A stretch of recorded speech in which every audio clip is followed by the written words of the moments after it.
kami boleh memperoleh kesembuhan ya Tuhan Yesus. Terlebih juga untuk pemberitaan firman-Mu pada sore hari ini ya Tuhan, kami serahkan ke dalam tangan-Mu. Kiranya Engkau memberkati kami semua, dan kiranya apa yang kami dengarkan, apa yang kami renungkan bersama pada sore hari ini sungguh-sungguh memberkati setiap kehidupan kami Bapa di surga. Inilah pemberitaan firman-Mu, kami serahkan ke dalam tangan-Mu. Haleluya, amin. Dipersilakan duduk kembali. Selamat sore dan salam. Ya, mengucap syukur ya buat kasih Tuhan di dalam kehidupan kita semua, di mana kita boleh ada saat ini. Terlebih juga mengucap syukur buat sesi kerohanian yang telah mempercayakan saya untuk boleh menyampaikan kebenaran firman Tuhan pada sore hari ini. Saudara yang terkasih di dalam nama Tuhan Yesus Kristus, kita bisa hidup sampai sekarang ini dan ada sampai saat ini, itu karena iman kita yang mengatakan bahwa kita ada sampai saat ini karena anugerah Tuhan. Namun tanpa kita sadari, di mana kita bisa menjalani setiap hidup kita, itu karena di dalam diri kita selalu ada yang namanya pengharapan. Apa sih itu yang namanya harapan? Harapan adalah dasar dari kepercayaan akan sesuatu yang kita inginkan, yang kita dapatkan, yang berbuah kebaikan di waktu yang akan datang. Untuk itu saudara, masing-masing kita di tempat ini memiliki sebuah harapan yang berbeda-beda. Salah satu contohnya kalau kita perhatikan, orang tua kita rela mati-matian bahkan membanting tulang untuk bekerja di sawah atau bekerja di ladang tanpa mengenal lelah, tanpa mengenal sakit penyakit, tanpa mengenal penderitaan. Itu disebabkan karena di dalam diri mereka ada harapan bahwa hasil kerja mereka untuk kebutuhan keluarga dan anak-anak mereka. Begitu juga kita di tempat ini saudara-saudariku, kita memiliki harapan, apalagi kita sebagai mahasiswa di tempat ini. Tentunya yang menjadi harapan kita yaitu bagaimana kita bisa lulus di tempat ini, bagaimana kita bisa selesai di tempat ini dengan baik, yaitu agar kita bisa memperoleh nilai yang baik, terlebih kita boleh lulus dari tempat ini, dan terlebih juga kita bisa membahagiakan kedua orang tua kita, dan terlebih kita bisa dipakai atau kita bisa menjadi berkat dimanapun nantinya kita berada atau dimanapun nantinya kita ditetapkan. Oleh sebab itu saudaraku, yang menjadi renungan kita pada sore hari ini yaitu Roma pasalnya yang ke-12 dan ayatnya yang ke-12. Sukacitalah dalam pengharapan, sabarlah dalam kesesakan, dan bertekunlah dalam doa. Seperti yang saya katakan tadi bahwa tema kita pada sore hari ini yaitu adalah harapan akan masa depan. Di dalam kita menggapai harapan masa depan kita harus memperhatikan 3 hal. Yang pertama yaitu di ayatnya yang ke-12a, bersukacitalah dalam berharapan. Mungkin kata bersukacita sudah tidak asing lagi di dalam kehidupan kita, di mana kita sering mendengarkan kata bersukacita. Bahkan di dalam Amsal pun berkata, hati yang gembira adalah obat. Artinya saudaraku, kalau kita belajar dari latar belakang kehidupan seorang Rasul Paulus, seorang penulis kitab ini, kita bisa melihat bagaimana ketika ia memutuskan untuk mengikut Tuhan, ketika ia memutuskan untuk menjadi seorang hamba Tuhan, kita boleh melihat di mana berbagai macam tantangan, berbagai macam rintangan yang boleh dihadapi oleh Rasul Paulus. Salah satunya kita boleh melihat di mana ia sering dimaki, dihina, bahkan dilempar dengan batu, nyaris mati, bahkan ia dipenjara saudaraku. Namun dengan ia mengalami hal seperti itu, imannya tidak pernah goyah. Ia tetap bersukacita apapun yang terjadi di dalam kehidupannya. Di mana kita bisa melihat dari kitab-kitab atau surat-surat yang sudah ia tulis, di mana di dalam Filipi dia berkata bahwa bersukacitalah senantiasa. Kalau kita boleh melihat di mana pada saat itu pun dia masih berada di dalam penjara, tetapi ia tetap bersukacita. Dan bahkan kalau kita lihat lagi surat-surat yang lainnya, dia sering berkata bahwa segala perkara dapat kutanggung di dalam Dia dan berbagai macam, saudaraku. Artinya saudaraku, ketika Rasul Paulus memutuskan untuk mengikut Tuhan, ketika Rasul Paulus menyerahkan hidupnya sepenuhnya kepada Tuhan, bukan berarti hidupnya akan jauh dari setiap permasalahan, bukan berarti hidupnya akan jauh dari segala hinaan, bukan berarti hidupnya jauh dari segala caci makian. Kita bisa melihat di mana kehidupannya, saudaraku, di mana Rasul Paulus punya pengharapan, yaitu harapannya bagaimana agar Injil boleh sampai di seluruh dunia, bagaimana agar banyak orang percaya, ia bisa mengenal Tuhan secara pribadi, dan itu semua untuk demi hormat dan kemuliaan nama Tuhan, saudaraku.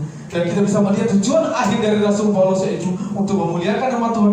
Jika kita bisa melihat, seringnya berkata bahwa setiap sampai akhir, karena dia akan memperoleh mahkota nantinya, saudaraku. Untuk itu, saudaraku, kita bisa belajar juga dari pribadi Rasul Paulus, apalagi kita sebagai mahasiswa di tempat ini. Artinya, saudaraku, ketika kita sudah memutuskan untuk meninggalkan kampung halaman kita, ketika kita memutuskan untuk meninggalkan orang tua kita, ketika kita memutuskan untuk meninggalkan saudara-saudara kita, ketika kita memutuskan untuk keluar dari zona nyaman kita, untuk datang di tempat ini, dibentuk, dipersiapkan menjadi hamba Tuhan, saudaraku, itu adalah bukan sesuatu hal yang mudah. Dan bukan berarti juga hidup kita akan senantiasa dijauhkan dari segala permasalahan. Hidup kita juga akan senantiasa dijauhkan dari segala pergumulan, saudaraku. Di mana kita di tempat ini, banyak sekali teman-teman kita yang masih belum selesai, sudah mundur atau sudah menyerah di tengah-tengah perjalanan, saudaraku. Jadi artinya, saudaraku, ketika kita sudah memutuskan untuk mengikut Tuhan, artinya apapun yang terjadi, apapun resikonya, akan tetap saya jalani, akan tetap saya berpegang teguh. Karena kita memiliki pengharapan itu, karena harapan kita untuk datang ke sini yaitu untuk bisa selesai di tempat ini, untuk bisa membahagiakan kedua orang tua kita, untuk bisa melayani Tuhan dimanapun nanti kita berada, saudaraku. Ya, itulah yang menjadi pengharapan kita. Oleh sebab itu, mari kita bersuka cita di tengah-tengah permasalahan, di tengah-tengah pergumulan yang kita hadapi. Mari kita bersuka cita.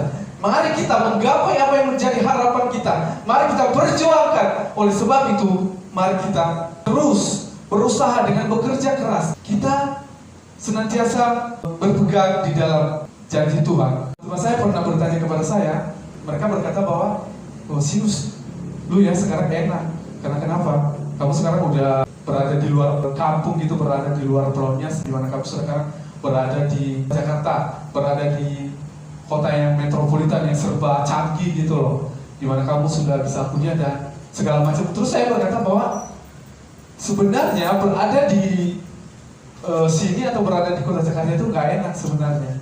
Nah terus mereka bilang, emang yang gak enaknya apa? Terus saya bilang gini, karena kenapa?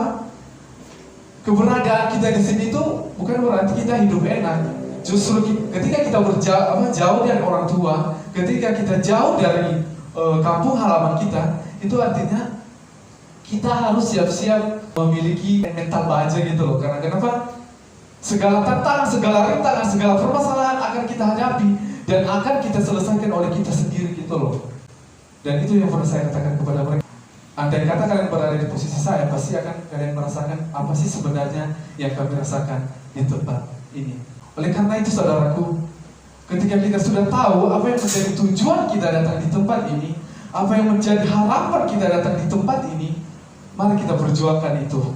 Mari kita bekerja keras. Mari kita raih itu. Oleh karena kita yakin dan percaya bahwa masa depan itu sungguh ada, dan bahwa Tuhan tidak pernah meninggalkan kita ketika kita berjalan di jalan yang benar. Artinya, saudaraku, masalah boleh datang, permasalahan boleh datang, tetapi kita tetap bersuka cita. Seperti yang dilakukan oleh Rasul Paulus, di mana ketika ia dicaci maki, ketika ia dihina dan segala macam, namun tetap ia bersuka cita. Justru pelayanannya semakin baik, semakin banyak orang yang mengenal Tuhan, dan pada akhirnya nama Tuhan dipermuliakan, saudaraku. Itu poin yang pertama. Yang kedua, saudaraku, kita bisa lihat dari ayatnya yang ke-12 bagian B, ya, yaitu sabar di dalam kesesakan. Sekarang ini, saudaraku, jikalau kita melihat banyak orang yang sekarang yang maunya serba instan. Terlebih juga kalau di dunia pekerjaan, banyak orang yang pengen punya gaji, tidak mau bekerja. Jadi artinya, saudaraku, bersabar dalam kesesakan. Artinya kita harus benar-benar taat di dalam kesabaran itu. Artinya kita harus senantiasa setia di dalam proses yang ada, atau di dalam setiap proses yang kita jalani, saudaraku. Karena kenapa? Memang proses itu tidak enak gitu loh, tidak mudah gitu loh. Bisa saja di tengah-tengah proses yang kita alami banyak sekali permasalahan, banyak sekali tantangan, banyak sekali rintangan yang kita hadapi, dan bisa-bisa saja membuat hidup kita merasa terhimpit, membuat kita semakin down gitu. Tetapi ketika kita senantiasa bersabar, terlebih senantiasa bersuka cita, maka kita bisa menjalaninya kok dengan baik. Terlebih kita bisa menyelesaikannya dengan baik, dengan bekerja keras dan belajar keras. Sebab proses tidak pernah mengkhianati hasil, saudaraku. Mungkin di tempat ini kita memiliki pergumulan yang berbeda-beda. Kita mungkin memiliki setiap permasalahan yang berbeda-beda secara pribadi. Mungkin ada yang sedang bergumul masalah biaya skripsi, mungkin ada yang sedang bergumul masalah proposal, mungkin juga ada yang bergumul masalah bagaimana orang tua di kampung, apalagi pada saat ini yang sedang masa pandemi corona, di mana serba terbatas gitu loh, apalagi masalah uang. Kita juga sementara butuh uang di tempat ini, sementara orang tua kita juga sedang berupaya, sedang bersusah payah mencari duit. Mungkin itu adalah salah satu pergumulan kita. Tetapi mari, saudara, mari kita tetap sabar, mari kita tetap yakin dan percaya bahwa Tuhan tidak pernah memberikan sebuah cobaan di luar dari kemampuan kita, saudaraku. Artinya kita harus tetap mencintai proses itu, kita harus tetap hidup di dalam proses itu, karena proses tidak pernah mengkhianati hasil, saudaraku. Oleh sebab itu, saudaraku, apapun yang terjadi di dalam kehidupan kita, mari senantiasa kita tetap bersabar, yakin dan percaya, karena fokus kita dan impian kita, apa yang menjadi angan-angan kita, yaitu untuk boleh menyelesaikan apa yang menjadi studi kita, terlebih boleh membahagiakan kedua orang tua kita, dan terlebih memperoleh yang mungkin boleh kita inginkan dan kita dambakan selama ini, saudaraku. Itu yang boleh menjadi poin kedua. Sekarang poin yang ketiga, yaitu di ayatnya yang ke-12 bagian C, yaitu berteguh di dalam doa. Doa adalah sarana komunikasi kita dengan Tuhan. Artinya, saudaraku, melalui doa kita bisa menyampaikan segala permohonan kita. Melalui doa kita bisa menyampaikan segala yang menjadi permasalahan kita. Melalui doa kita bisa menyampaikan apa yang menjadi kelemahan kita, apa yang menjadi kekurangan kita, terlebih apa yang menjadi masa depan kita, saudaraku. Oleh sebab itu kita tetap teguh di dalam doa. Terkadang, saudaraku, mungkin kita sering berdoa, mungkin kita sering memohon kepada Tuhan, dan mungkin terkadang doa kita itu mungkin terkadang tidak dijawab oleh Tuhan. Tidak dijawab oleh Tuhan. Artinya, saudaraku, mungkin kita merasa, oh, kenapa sih Tuhan tidak pernah menjawab doaku? Kenapa sih Tuhan tidak pernah menjawab pergumulan saya? Kenapa sih Tuhan tidak pernah menjawab apa yang menjadi impian saya? Padahal saya setiap hari kok berdoa, padahal saya juga setiap hari kok mendengarkan firman Tuhan. Yang perlu kita ingat, saudaraku, bahwa ketika kita berdoa, bukan berarti hidup kita akan senantiasa jauh dari permasalahan. Ketika kita berdoa, bukan berarti hidup kita atau segala yang menjadi doa kita, segala yang menjadi permohonan kita kepada Tuhan akan senantiasa dijawab. Tetapi ketika kita berdoa, saudara, ketika kita berserah kepada Tuhan, itu artinya doa membuat diri kita semakin siap di dalam kita menghadapi setiap permasalahan hidup yang akan datang, yang akan menerpa setiap kehidupan kita. Itu artinya kita senantiasa bertekun di dalam doa. Kita meminta tuntunan daripada Tuhan, kita meminta kekuatan daripada Tuhan, sehingga kita bisa menjalani setiap proses kehidupan kita di tempat ini, saudaraku. Artinya saudaraku, tanpa doa kita tidak bisa berbuat apa-apa. Doa itu adalah nafas orang percaya. Doa itu alat kita atau jembatan kita untuk kita bisa berkomunikasi dengan Tuhan. Untuk itu kita jangan pernah jemu-jemu. Untuk itu kita jangan pernah bosan-bosannya untuk senantiasa berdoa kepada Tuhan, saudara. Jelas di dalam pembahasan kita sore hari ini, ketika kita senantiasa bertekun di dalam doa, karena melalui doa kita bisa memperoleh kekuatan, terlebih tuntunan daripada Tuhan di dalam kita menjalani setiap kehidupan kita di tempat ini, saudaraku. Saudaraku yang terkasih di dalam Tuhan Yesus Kristus, bagaimana harapan akan masa depan kita bisa tercapai? Yaitu ada 3 hal seperti yang saya katakan tadi, yaitu kita senantiasa bersukacita dalam pengharapan, dan yang kedua sabar di dalam kesesakan, dan yang ketiga yaitu bertekun di dalam doa. Mari kita bersatu di dalam doa. Kami mengucap syukur ya Tuhan Yesus buat firman-Mu yang boleh kami dengarkan pada sore hari ini. Kiranya firman-Mu sungguh-sungguh memberkati kehidupan kami, Tuhan Yesus, terlebih kami di dalam menjalani setiap kehidupan kami di tempat ini, Tuhan Yesus. Karena kami yakin dan percaya bahwa ketika kami sungguh-sungguh di dalam Tuhan, dan apapun yang kami minta, Engkau akan memberikannya bagi kami, Tuhan Yesus. Inilah doa kami yang jauh dari kesempurnaan ini, kami landaskan di dalam nama Anak Yesus Kristus. Haleluya. Amin.